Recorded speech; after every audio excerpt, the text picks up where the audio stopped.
Hello guys, kamusta po kayo? Ngayon po ay nandito tayo sa San Fernando, Pampanga at ongoing po maglalagay tayo ng kurtina. So ito po yung bahay. Ito po ay 2-story house at ang client po natin ay nasa France po. So ito po mga ka-viewers, sinukatan namin noong October 17.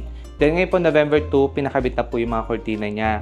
So mga ka-viewers, para po dito sa kanyang bahay, bali sinukatan po namin lahat ang bintana. But nung pag-send po namin ng quotation, syempre meron po mga priority muna si client. So gusto niya mga living area, dining area, kitchen, family area, and balcony po yung lalagyan po ng curtains, no? So ngayon po naglalagay kami dito nang wala po sila. Kasi by November po, uwi sila pero gusto nila nakakabit na po yung kurtina, no? Ngayon po, share ko po sa inyo yung mga ginagawa po namin dito sa bahay po nila. Guys, bali ngayon is nasa finishing stage na po kami, no? So, yung length po niyan, ayan na po, tinatahi na namin. And tingnan nyo naman po yung bagsak ng kortina natin. Partida po, hindi pa tinatali yan. Ang ganda po talaga ng bagsak kasi nga, kaya pa na sinabi ko, yung mga tela namin is nanggagaling po ng Korea po talaga yan. So, original Korean soft blackout po yan. Tapos guys, ito yung ginawa namin sa bandang aircon. Ganito siya kanina before. Ngayon po, gusto talaga ni client may blackout lang. Same ng height dito. So, ginawa natin is ganito. May blackout pa rin siya, pero yung blackout po, magiging accent na lang siya. Hindi na natin matatakpan ng buo yung bintana kasi, ayun po, tatama sa aircon. But then again, yung gusto niya na pantay, ma-achieve po natin. Since, ayun po, kung privacy naman po yung pag-usapan, masinsin naman po tayo gumawa ng kurtina. Ayun. Makita na lang sila as silhouette. And may kataasan din naman po yung bahay ni client kasi elevated po ito, pinatambak. And yung bakod yung mataas na rin from daan. Kaya yung privacy nila, hindi naman po magsasuffer. Ngayon po, dito naman tayo sa dining. So dito guys sa dining area, naglagay din tayo ng kurtina dito. So usually yung mga client natin nagpapalagay ng kurtina, tinatanong sa ating curtain box. Ang tawag po dito is curtain box or cove ceiling. Ang spacing po dapat from wall is 10 inches po ang width ng hole. Tapos 5 inches po ang depth or lalim po ng butas, ha. Ayan. Tapos guys, tumakbo si Rog. Ito may dala siyang tela. Tapos guys, ito naman yung sa kitchen nila. Medyo malaki kasi talaga yung bintana dito guys. And sabi ko kay client, mas maganda na rin tong ikurtinahan kasi para proportion na sila ng dining.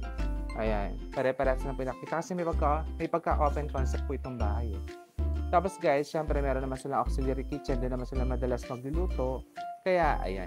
Guys, kung plano yung magpalagay ng kurtina sa amin ha, ma-assure ko po na original po yung ating fabric. Galing po yan ng Korea. Lagi naman po sinasabi sa vlog, iba yung bagsak niya and iba po yung dating niya, no? Kaya kung plano yung po magpagawa, dito na lang po sa amin sa Billy Toledo Vlog and Robel Curtains and Blinds. Kasi po, ayun, quality po talaga yung fabric and nakikita nyo naman po yung gawa. Hindi po tipid and maganda pong tingnan sa loob po ng bahay yung mga ginagawa natin. Ito na po yung finished project natin sa living area. Nagkataon po again, meron pong aircon sa taas ng bintana. Pero ang request po ni client, gawin pa rin natin floor to ceiling ang kurtina niya. Plus, syempre, meron pong blackout para may ibang kulay po na nakikita sa loob ng bahay. So, ito po yung kinalabasan, no? So, ang downside lang po nito, again, hindi po natin masasara yung blackout, pero yung floor to ceiling po na gusto ni client magagawa natin. So, gaya po nito, lahat po ng areas niya sa first floor, pare-pares na po ng height, uniform na. And tingnan niyo po yung pagkakagawa, maganda po yung pagkakatahe, even po yung pagkakatindig ng mga curtains. So sa dining po natin, ito po yung ating nilagay. Meron po ditong sliding door sa huge po na window. May iba't ibang klase naman po ng kurtina. Meron pong vertical blinds, Korean blinds, Roman blinds. Pero ngayon po kasi pag malalaki po talaga yung bintana, mas maganda po is kurtinahan. And then, syempre yung kortina po, hindi na po kasi kagaya ng dati na dapat po every 6 months nililinis. Yung ganito pong klase ng kortina is taon na po. Tapos guys, again, ito po yung natapos natin sa kitchen area. So, nilagyan po natin ang kortina yan kasi open concept po ang bahay ni client para uniform na lang din tingnan. Hindi po masakit sa mata. Kumbaga, maraming iba't ibang nakasabit, no? So, tingnan nyo naman po napakalinis tingnan pag pare-parehas. Ngayon guys, dito meron silang powder room. Share ko na lang din sa inyo. By the way, meron ka dito nakitang cabinet. Ang ganda nito. Akala mo gawa talaga sa kahoy. Pero ito po ay gawa sa aluminum po yan. Ayan. So, ang galing na guys, napakalinis sa pagkakagawa ng cabinet ni client. So, ito yung powder room. Ayan, share ko na lang po sa inyo. Yan po yung powder room nila. Kung type nyo po yung powder room, screenshot nyo na lang po yung design. So, dito po din na tayo naglagay ng blinds kasi, ayun po, wala pa naman po sila client, saka nasa France naman po sila madalas. Guys, share ko lang sa inyo itong kusina ni client, no? So, dito guys, naka-quartz ito, Kalakata. Ayan. Tapos sa ilalim may fluted panels po na gray.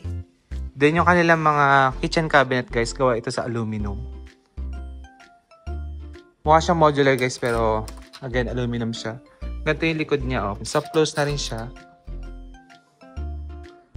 May pagka matte finish yung aluminum na pag white naman medyo glossy naman yung datingan. Ito glossy. Yan. Tapos guys, ito is pull out na siya.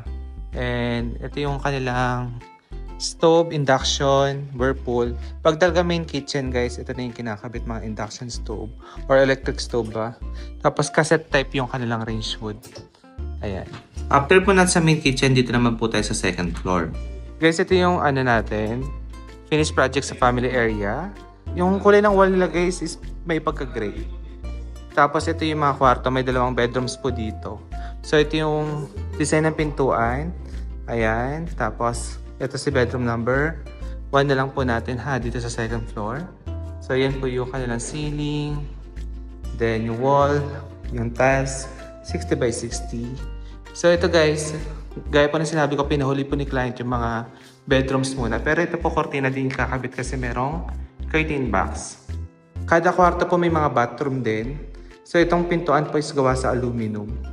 Na hindi siya mukhang aluminum. Ganda na quality. Para talaga siyang kahoy. Ito guys yung loob ng bathroom. Ayan. Yan yung ceiling, tiles. And ayan po. Okay, patayin na natin.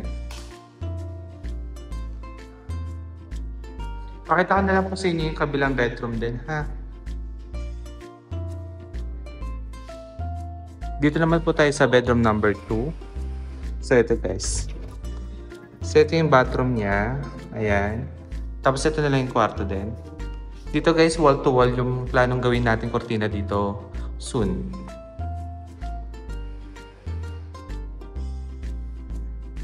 Ito naman yung last bedroom. So meron siyang corner window. So ito kailangan talaga naka-kortina po siya with blackout kasi dito yung sunset nila. Ayan. Tapos silipin na lang natin yung bathroom dito, no? Okay. Halos same naman ang tiles guys sa mga bathroom. So ito gray. Maganda tong bathroom na to guys. Oh. Linis. Then, ito yung kwarto.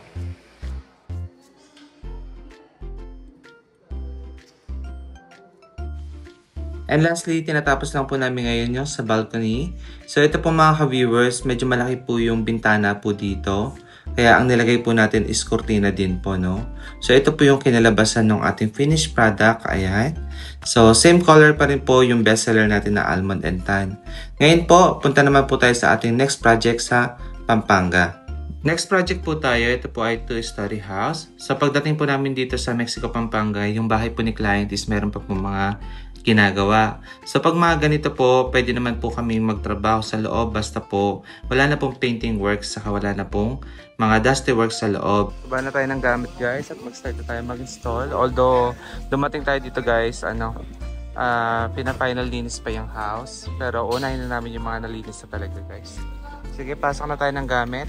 Yung mga installer kailangan ko na tuturuan ko muna kayo para tama yung magawa natin. Pagpasok po namin sa loob, nilalagyan pa po ng sealant yung mga bintana po ni client. Sa ibang areas naman po ng bahay, gaya po ng kwarto, pwede na po lagyan. Bali, babalik na lang po kami bukas para po sa living area kasi po, ayun, iniiwasan po natin madumihan po yung kortina ni client. Since malapit lang naman po siya, okay lang po yun. Pero again, kung magpapalagay po kayo ng kortina, mas mainam po, malinis na po yung loob ng bahay. So dito po sa kusina, nagpasabit na po ako ng kortina kasi wala na pong ginagawa dito. Tapos guys, sa living area ito, ginawa po namin siya kinabukasan. Tapos ito na po yung kanyang outcome. Nasa finishing stage na po kami. And makalipas din po ng oras, pinaayos ko na po yan. Ito na po yung itsura niya, no? So, meron po tayong mga mahaba po na kortina kinabit dito. So, marami po nagwa-wonder, Sir Billy, bakit ang haba ng kortina? Paano lalabahan yan? Ganon. So, ito po hindi na po sila every 6 months nililinis. Taunan na po, no? So, yung mga ganito po kalalaki, kami po nagpa-provide ng service dyan kung plano nyo po ipalinis, ipaayos, ganon. Tapos, guys, ito po yung ibang angle pa ng ating living area. So, Pasko na talaga sa bahay ni client. Sana all. So, sa kitchen area naman po tayo. Ito naman po yung ating finished project. Ayan. So, yung napili po palang kulay ni client is color cream ha. Tapos guys, sa kabilang side, naglagay din po tayo dito ng cortina with blackout. So, gusto po ni client is wall to wall. Tapos, gusto niya masinsin din po yung tela. Kaya, ayan. Tapos, sa kwarto naman po, dito sa baby girl na room po nila, ang napili pong kulay dito, gaya po nang nakikita nyo, yung bed frame is color pink. Pink na din po para sa cortina. So, combination po ito ng blinds plus curtains po natin. So, yung kulay po ng blinds and curtains, hindi po sila 100% na parehas kasi po iba po yung supplier po natin, magkaiba po, no? Pero by the way, kung type nyo po yung room po na baby girl, ito po yung itsura, ayan. Tapos, meron na siya ditong TV with cabinet. Tapos guys, dito sa kabilang side is meron na tong wardrobe cabinet. Actually, maluwag po yung kwarto ni baby girl. Ayan.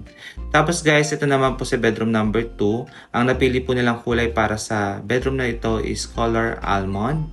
Then, tinerunahan din po natin yan na medyo beige po na blinds. So, kung titingnan nyo naman po, hindi nakuha yung 100% na same color. Pero, hindi naman po eyesore kasi maganda pa rin. Then, dito sa bedroom number 3, ang napili pong kulay nila dito is color cream. Tapos guys, ayun, cream yung code na itong blinds pero medyo malapit lang na onti yung kulay niya sa cortina natin na color cream, no? Then, dito po sa master's bedroom, combination po ito ng cortina plus blinds. Gray po yung napili ni client kasi gray po yung kanilang bed frame or yung pinaka-bed, I mean. Tapos guys, wall to wall po ang naging finish na cortina natin dito. Ayan. Tingnan nyo naman po yung pagkakagawa, di ba? So, yun po yung gusto ng mga clients sa atin kasi consistent po tayo gumawa ng kortina. Tapos guys, meron pa sila ditong viewing sa sala. Kinortinahan din po natin ito, syempre, para po sa privacy po ni client. Tapos guys, kung plano nyo magpagawa sa amin ng kortina, maganda po, maaga, magpasukat po kayo. Para malaman po ninyo kung magkano po yung aabutin po ng kortina ninyo sa bahay po ninyo. Tapos dito naman po sa master's bedroom is merong walk-in closet. Ayan. Pakita ko na lang din po sa inyo para may idea kayo. So, ito po ay gawa sa marine plywood tapos naka-color paint po na white. Tapos, ito na po yung master's bathroom nila. So, yung tiles po dito is naka 30 by 60. Then, sa flooring naman po is 30 by 60 din. So, yan na po yung itsura ng bathroom po nila. And lastly, share ko lang po na meron silang swimming pool dito sa likod ng bahay. So, ang cute po nito sa personal, hindi po siya ganun kalaki. Pero, ayun, ganda po. Parang talagang vacation house po talaga yung pinagawa ni client. And then mga ka-viewers, ang aming natapos po na project sa Pampanga. Alam niyo po mga ka-viewers, pagpasensya niyo na po. So ngayon kasi peak season na natin, sobrang busy po, no? This November po, talaga nabit po namin record namin na 19 clients. Ngayon po nakuha po namin kliyente. Ngayon November pa lang po is 21 clients po. Imagine, napakadami po nun. Halos 9 days lang po kami nagpahinga. Mas marami po is trabaho talaga. Kaya yung pag-e-edit po, hindi ko na po talaga natututukan. Pero marami na po kami talagang nalagyan na kortina. So soon po, pagka talaga meron tayo vacant day and kaya pa po ng energy natin, mag-a-upload pa po ako, no?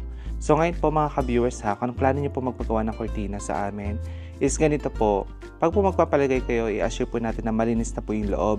No rush naman po kami pag maglalagay. Nandito lang po kami. Basta gusto lang po namin i-assure na ayun po, malinis po yung pagkakagawa ng kurtina nyo, maiiwasan po siyang madumihan, ganon. Tapos guys is December po, meron na rin po kami nakabook. Sunod-sunod na po yan.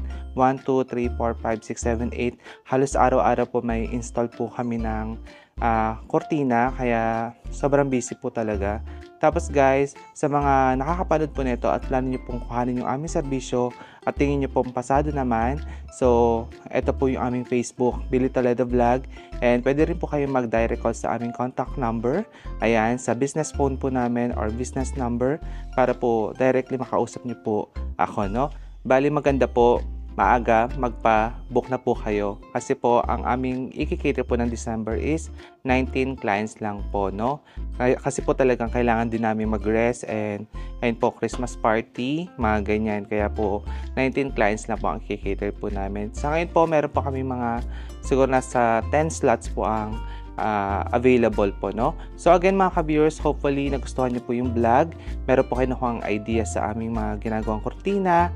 At ayun po, maraming salamat po sa suporta po ninyo dahil alam ko po kung saan ako nag-start and ngayon po talaga palaki po ang Rowell Curtains and Blinds. Kaya thank you Lord and thank you po sa panonood ninyo, sa mga support po ninyo. So, ngayon, hindi ko na rin po papahabain pang ating vlog. Maraming salamat po sa panonood. Ingat po kayo and God bless. Bye-bye!